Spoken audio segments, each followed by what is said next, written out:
Hi, boys and girls. I'm back. It's Monday. I hope you had a great weekend. I'm going to start reading today, chapter 14, titled Chase Ambrose. To refresh your memory, Shoshana is trying to interview Mr. Solway for a project that she is working on.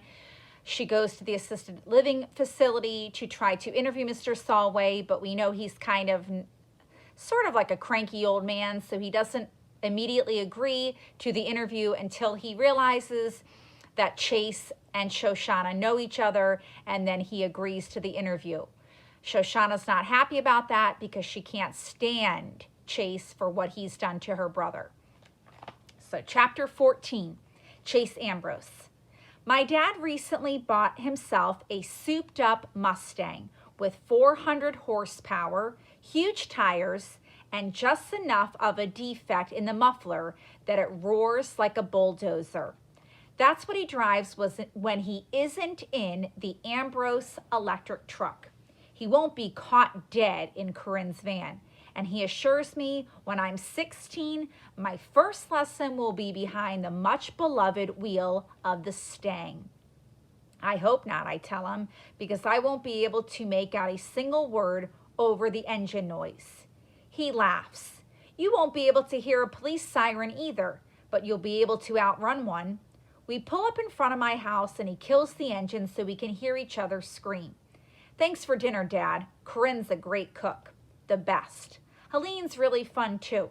I guess we're turning into pretty good friends. He grimaces. Because you played princess with her? Yeah, well, we were going to have an ultimate fighting match, but we couldn't find an octagon. Dad doesn't crack a smile. I guess you never stuck me as the kind of kid who'd care whether or not he's pretty good friends with a 4-year-old. I shrug. She used to be afraid of me. Isn't this better? She wasn't afraid of you exactly, but you were different then, tougher. Nobody messed with you. Think of Aaron and Bear, like them. I'm having flashbacks of my wonderful toughness, punching and shoving kids, kicking their heels out from under them in the halls, but it's not all bad stuff like that. I remember walking through the school with my shoulders back and my head held high. I remember feeling important and confident and powerful. Maybe some of that came from what a jerk I was, but surely not all of it. I was a star athlete and a state champion. I had a lot of friends. I was somebody in the town, and it's not a crime to be proud of that. I reach for the door handle. Anyway, thanks again, Dad. One more thing, champ, he says quickly. There's this doctor. He's a sports medicine expert, so he has a lot more experience than that quack, Dr. Cooperman. I talked to his office, and he's willing to take a look at you to give us a second opinion. A second opinion, I echo. We know exactly what happened to me. What's a second opinion going to do? It can get you on the field where you belong, he exclaims immediately. Even Cooperman admits you've recovered. It shouldn't cost you your whole season. Remember, Chase's dad is a die-hard football fan, and he was a great player himself, so he really wants his son to get back on the field. Dr. Cooperman explained all that, I remind him. You know, abundance of caution and blah, blah, blah. And if that's the right move, Dr. Wynn will tell you the same thing. But if it's not, you're throwing away your 8th grade year, maybe another state championship. Nobody's ever won 2 in a row, not even me. His face is flushed with passion. There's no doubt in my mind that he's 100% sincere.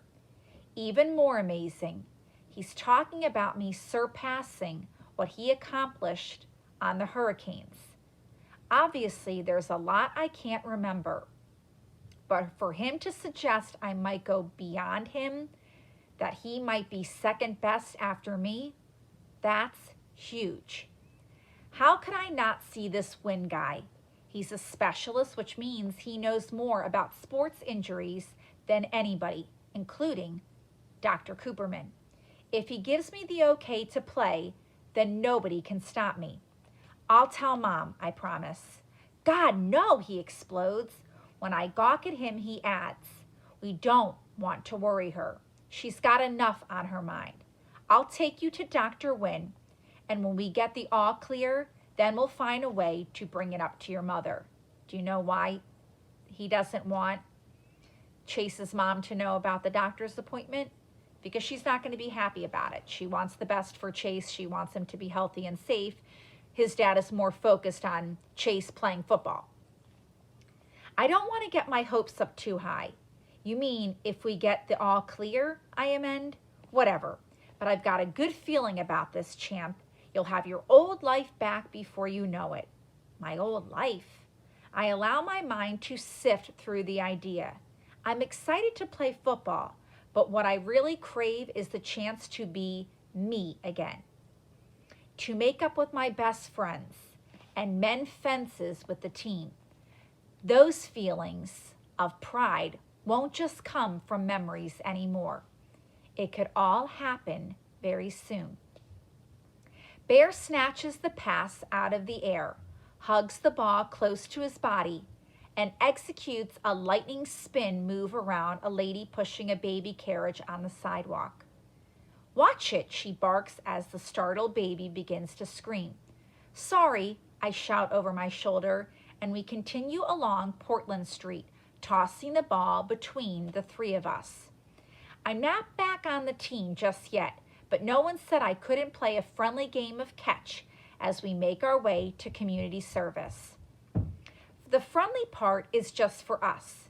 It doesn't include our fellow pedestrians who run for their lives when they see us coming. Hey, cut it out. Watch where you're going. That's my head you almost took off. A 10-year-old kid lets loose a string of obscenities when we knock him off his bike. You kiss your mother with that mouth? Aaron crows gleefully. Laughing, I haul the kid and his bike upright and turn back just in time to see the ball screaming at my face. At the last second, I reach up and pick it up out of the air. Not bad, I think to myself. Maybe I really am the star everyone says I used to be. Aaron and Bear are all power and no finesse. Aaron's even kind of a butterfingers. He's constantly running into the road after the bouncing ball, amid squealing brakes and honks of outrage. But I seem to have some real skills and what Dad would call good hands. Great catch, Ambrose, Aaron bellows. Now you see how much the Hurricanes need you. I grin. But don't tell them about the appointment Dad's going to set up with Dr. Wynn. I don't want them celebrating something that might not even happen if the new doctor doesn't clear me to play. But he's going to. I can just feel it. When we get to the Portland Street residence, I spy Shoshana just stepping in the front door. Luckily, Aaron's looking the other way, and I throw Bear a bullet pass to make sure he doesn't see her. It wouldn't be easy to explain to those guys that she and I are working together. Remember, they're interviewing Mr. Solway. I don't have a timesheet to sign, so when they head to the office, I make a beeline for Mr. Solway's room. I'll have to catch up with them at some point, but the way they goof off and eat cookies, I've got plenty of time. I don't feel great about running around behind their backs, but it's easier this way. Why stir things up if I don't have to? So the colonel is lecturing us on conserving resources, and right behind him on the landing strip, the PFCs are unloading the 6 coolers of pastrami sandwiches we had flown in from San Francisco. And we're praying he doesn't turn around because we sent 2 pilots over 12,000 miles, including a stop at the Midway Islands to get us lunch. We're breaking our arms, patting ourselves on the back that we got away with it, when the colonel sniffs the air and says, "Call me crazy, but I could swear I smell pastrami." I cling harder to the flip cam so my laughter won't make the picture jump. I can see that Shoshana, the interviewer, is actually biting the side of her mouth to keep from cracking up. You don't want to do anything to interrupt Mr. Solway. Once he gets started, the stories tumble out one after another. It's our 3rd day at Portland Street working with the old soldier, and our best yet. Shoshana never planned on spending more than a couple of hours here. but neither of us counted on Mr. Solway having so much to say. Most of the time, he's all sarcasm, so it's hard to have a normal conversation with him. The big difference is Shoshana, who's a natural interviewer. She's so genuinely interested that she brings out the best in Mr. Solway. Some of the stories are sad, like losing friends in battle or having to rescue children orphaned by the war. Some are uplifting, the work of medics and nurses, and the incredible heroism of ordinary soldiers. But amazingly, in the middle of all that suffering and violence, a lot of funny stuff happened too. Like the pastrami incident, or the time General MacArthur's laundry was sent to their post by mistake, and they used his silk boxer shorts as party hats on New Year's Eve. I get the impression that Mr. Solway was the Army's version of a class clown, which doesn't really match the cranky old geezer he is now. Or maybe it does. I think of his mistrust of authority figures like doctors and administrators. He saw almost as many of those during the war as he does today in assisted living. After he took out that tank, he spent 5 weeks in the hospital. He was nearly court-martialed for running an illegal gambling operation. He filled empty IV bags with helium and took bets on balloon races. While he's telling it to Shoshana, he's roaring with laughter. His face is pink from the joy of the memory. I had $50 on that hot water bottle. That was a lot of money in those days.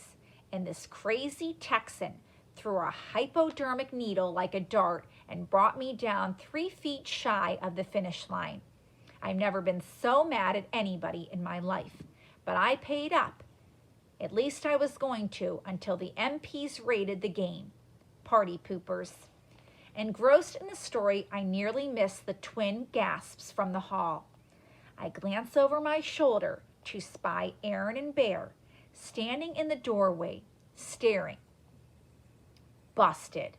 Let's take a break, okay? I sat down the camera and joined them outside. What gives, Bear demands. First you come with us to community service when you don't even have to. That's bad enough. But now you're making a movie about the place? It's for the video club. And with Shoshana Weber, Aaron cuts me off, her stupid family got us sentenced to this place. Maybe I'm trying to make things right with her, I defend myself. Maybe if I help her with her project, the family will be more of a forgiving mood. Yeah, that'll work, Aaron snorts. Listen, man, you might not remember how much the Webers hate our guts, but I do.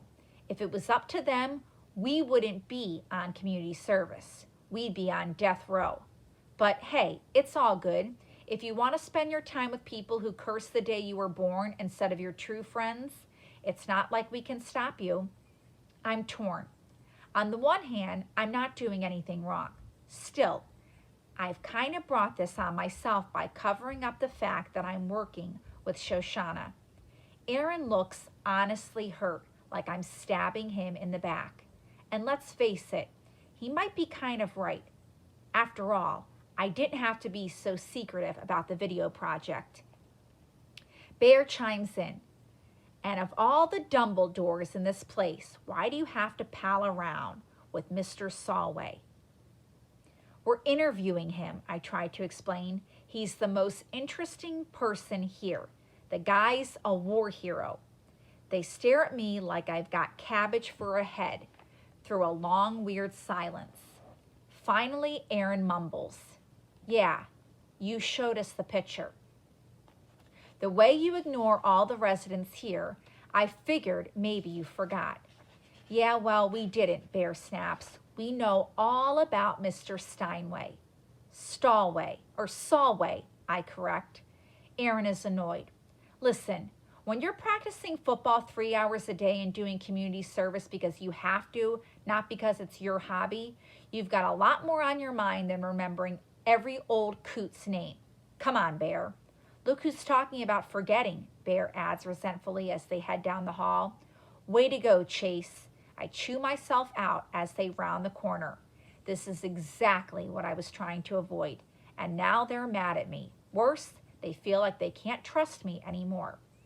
What next, huh? When I re-enter the room, the first thing I see is Mr. Solway's walker standing against the wall. The old soldier himself is up on his feet, directing Shoshana, who is pulling a heavy box out of the closet.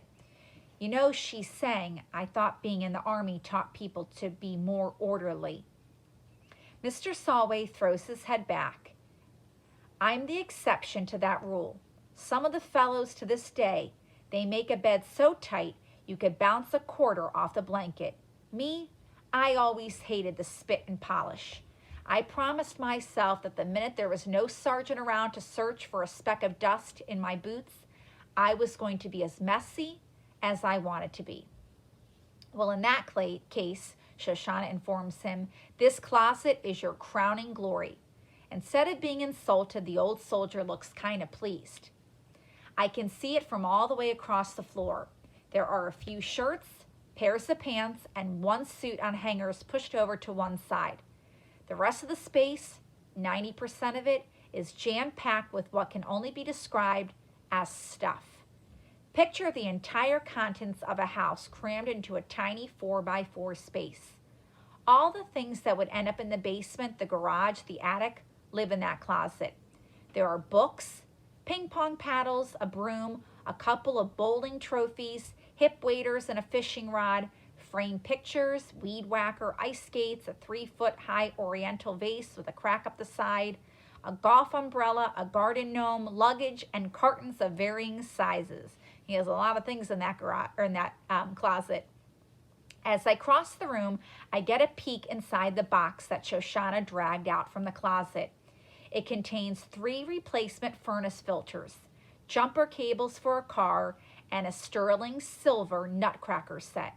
It looks exactly like what it is, the things a person collects over 86 years old. And when that person moves to a place where all the storage space is one little closet, it gets pretty tight in there. We've got a lot of great footage of Mr. Solway talking. Shoshana explains to me from the depths of the collection. But what we need are some visuals to cut away to. Mementos, old photographs, that kind of thing. What do you think? When we're talking business, project business, she sometimes slips up and treats me like a fellow human. Good idea, I agree. Mr. Solway peers into another box. Son of a gun, I was wondering what I'd do with my 32-piece ratchet set. I look at him, standing up and walking on his own, even bending over to see the inside of the carton. It's hard to believe that this is the same Mr. Solway I first met, struggling on the walker and never even bothering to open the blinds to let some light in his gloomy room. Maybe when his wife died and he moved into Portland Street, he lost focus because everything in his life used to revolve around her. But now that Shoshana and I are coming over to work on the video, he's totally different. He wants to present himself well on camera, so he shaves, dresses well, stands straighter, and walks better. According to the nurses, his appetite has also improved. We dig around some more, moving stuff out of the closet and unpacking boxes until the floor is covered in knickknacks. We do find a few things we can use in the video. Black and white photographs from the barracks in Korea. The Solway's wedding picture in a double frame with one from their 50th anniversary. His old military dog tags and another set belonging to a buddy who was killed in the war. We've got enough.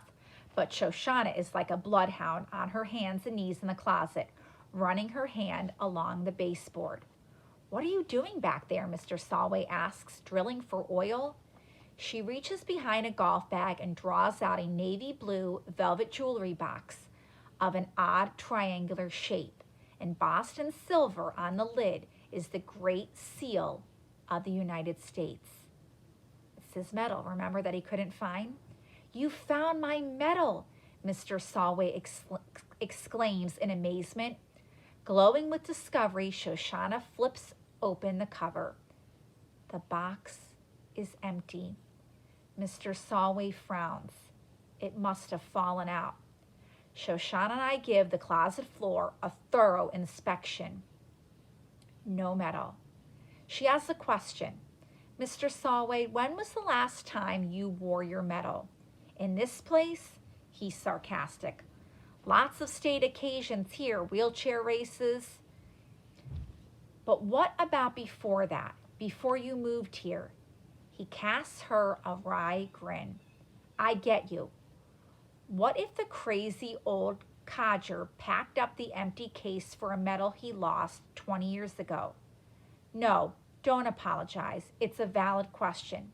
The answer is, I never even wore it. Not that I was ashamed of it, but it didn't feel right, like I'd be saying, look how great I am. I've got a better medal than you. Any dimwit can win a Purple Heart. My wife used to take it out once a year on Veterans Day, and when I refused to wear it, she'd polished it up and put it away again. Maybe one time she misplaced it. She was confused toward the end. It's possible. He retreats to his easy chair and sits in silence. Talking about his wife always makes him sad. We quit filming early in order to leave our subject with his memories.